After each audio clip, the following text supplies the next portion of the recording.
BS Dhanoa Kargil के golden arrows के commander जो बाद में एयरफोर्स चीफ बने। नेटफ्लिक्स पर रिलीज हुई सीरीज ऑपरेशन सफेद सागर कारगिल युद्ध में इंडियन एयरफोर्स के उस कंट्रीब्यूशन को दिखाती है जिसके बारे में बहुत कम लोग जानते हैं।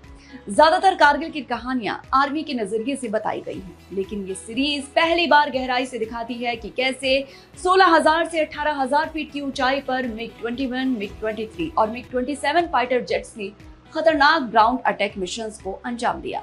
सिद्धार्थ, जिमी शेरगिल, अभय वर्मा जैसे कलाकारों से सजी ये सीरीज रिलीज होते ही चर्चा में आ गई। इसमें किरदार था जो खास तौर पर उभर कर आया, wing commander BS Tony Dhanoa का, जिसे पर्दे पर निभाया जिमी शेरगिल ने। संयम, अथॉरिटी और गहराई से भरा ये किरदार दर्शकों को बेहद पसंद आया। सोशल मीडिया पर लोग इसकी तुलना धुरंधर से करने लगे और इसे एयरफोर्स की धुरंधर कहने लगे। लेकिन असली सवाल ये है कि कौन थे ये BS धनोआ? क्या सिर्फ कारगिल में इनका योगदान था या इनकी कहानी इससे कहीं आगे तक जाती है? आइए जानते हैं इस असली हीरो की पूरी जिंदगी की कहानी।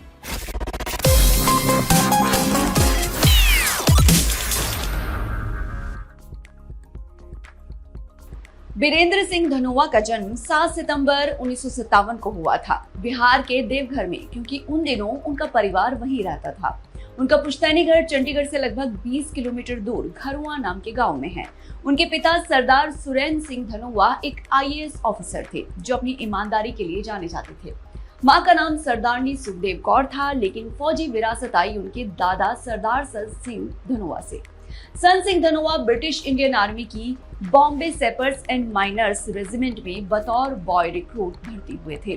बाद में वो 14वीं पंजाब रेजिमेंट में शामिल हो गए और कैप्टन के पद से रिटायर हुए। उन्होंने सेकेंड वर्ल्ड वॉर में हिस्सा लिया था।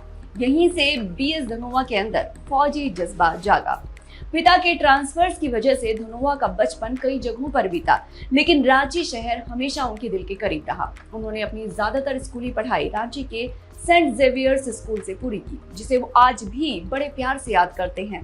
इसके बाद उन्होंने राष्ट्रीय इंडियन मिलिट्री कॉलेज देहरादून से पढ़ाई की और नेशनल डिफेंस एकेडमी से ग्रेजुएट हुए। एक दिलचस्प बात, BS धनोआ हमेशा कहते हैं कि वो पंजाब के नहीं बल्कि पूरे हिंदुस्तान के हैं। वो अपनी पहचान किसी एक राज्य तक सीमित नहीं रखते। जून 1978 BS धनोआ को इंडियन एयरफोर्स के फाइटर स्ट्रीम में कमीशन मिला। यहीं से शुरू हुआ 37 साल से भी लंबे एक शानदार करियर का सफर।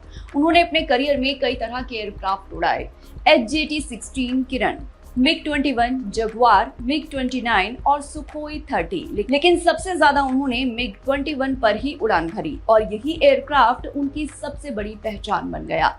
साल दर साल धनोआ ने अपने आप को एक काबिल और डिसिप्लिन्ड फाइटर पायलट के तौर पर साबित किया, लेकिन उनका असली इम्तिहान होना अभी बाकी था।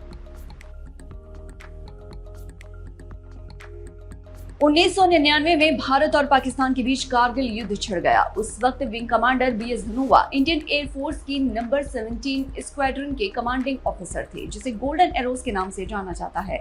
ये squadron MiG-21 fighter jets operate करती थी और इसे ऑपरेशन सफेद सागर का अहम हिस्सा बनाया गया।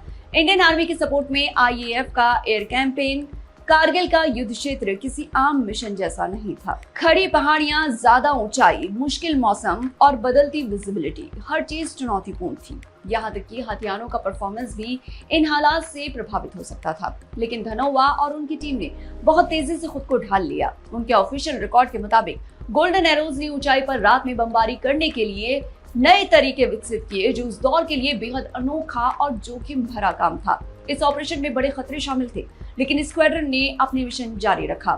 नतीजा ये हुआ कि गोल्डन एरोज को बाद में हेडक्वार्टर्स वेस्टर्न एयर कमांड की सबसे बेहतरीन फाइटर स्क्वाड्रन का दर्जा दिया गया।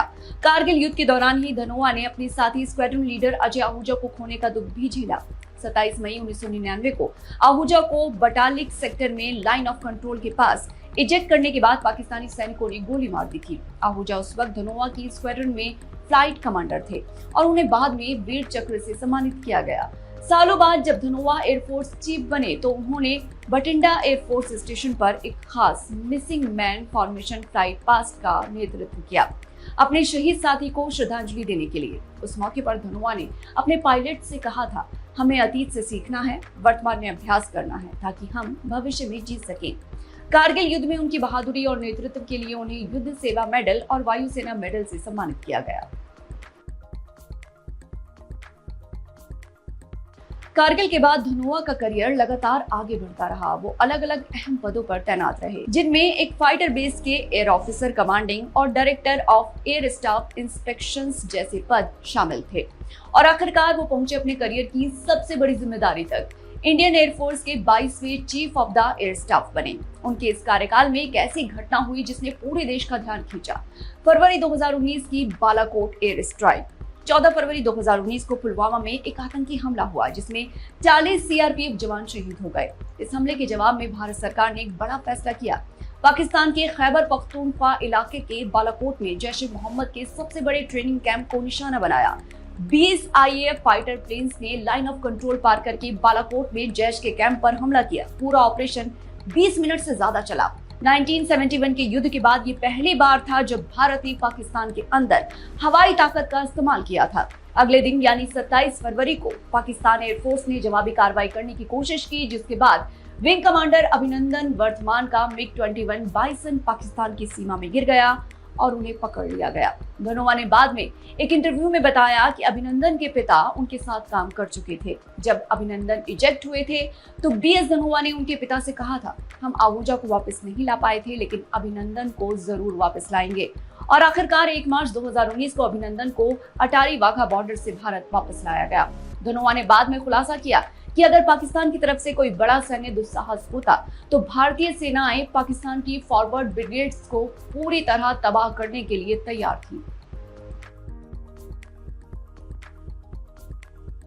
30 सितंबर 2019 को BS धनोआ इंडियन एयरफोर्स से रिटायर हुए, लेकिन रिटायरमेंट के बाद भी उन्होंने देश की रक्षा तैयारियों को मजबूत करने की वकालत करना जारी रखा। वो लगातार इस बात पर जोर देते रहे कि भारत को अपने खुद के 5वीं पीढ़ी के फाइटर एयरक्राफ्ट डेवलप करने चाहिए, जैसे एडवांस मीडियम कॉम्बैट एयरक्राफ्ट। अपने करियर में धनोआ को कई बड़े सम्मान मिले। 2015 में अति विशिष्ट सेवा मेडल और 2018 में परम विशिष्ट सेवा मेडल, जो उनकी असाधारण सेवाओं के लिए दिए गए। वो भारतीय वायुसेना के उन गिने चुने ऑफिसर्स में शामिल हैं जिन्होंने एक साधारण फाइटर पायलट से लेकर देश की पूरी वायुसेना के मुखिया तक का सफर तय किया। अब बात कर लेते हैं उस परफॉर्मेंस की जिसने BS धनोआ की कहानी को एक बार फिर लोगों के सामने ला दिया। ऑपरेशन सफेद सागर में जिमी शेरगिल ने विंग कमांडर BS धनोआ का किरदार निभाया है। डायरेक्टर ओनी सेन की इस सीरीज में जिमी शेरगिल के अलावा सिद्धार्थ, अभय वर्मा, मेहर आहूजा, तारुक रैना जैसे कलाकार भी नजर आए। क्रिटिक्स ने जिम्मी की परफॉर्मेंस को सीरीज की सबसे बड़ी उपलब्धियों में से एक बताया। एक रिव्यू में लिखा गया कि जिमी शेरगिल पूरी सीरीज के बैकबोन हैं और उन्होंने विंग कमांडर धनोआ के किरदार में गंभीरता और कमांड दोनों को बखूबी दिखाया। जिमी शेरगिल ने धनोआ के किरदार में वो गंभीरता दिखाई जो एक असली फौजी कमांडर में होनी चाहिए। न ज्यादा भावुक, न बिल्कुल बेजान, बल्कि एक बैलेंस्ड प्रोफेशनल लीडर जो अपनी टीम की जिम्मेदारी उठाता है। सीरीज रिलीज होते ही सोशल मीडिया पर पॉजिटिव प्रतिक्रियाओं की बाढ़ आ गई।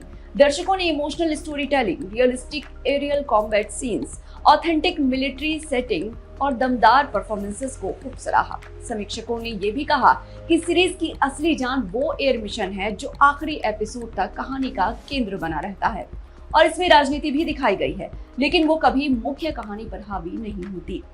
BS धनोआ की जिंदगी एक ऐसी कहानी है जो हर उस भारतीय के लिए गर्व की बात है जो अपने देश के फौजी इतिहास में दिलचस्पी रखता है।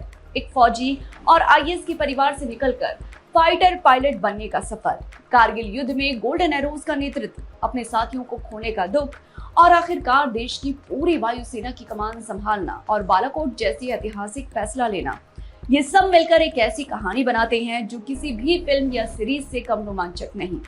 असली हीरो कोई सुपर हीरो नहीं होते, वो साधारण इंसान होते हैं जो असाधारण हालात में देश के लिए अपना सब कुछ झोंक देते हैं। BS धनोआ की कहानी यही सिखाती है, अनुशासन, लीडरशिप और देश के प्रति समर्पण की कहानी जो पीढ़ियों तक याद रखी जाएगी।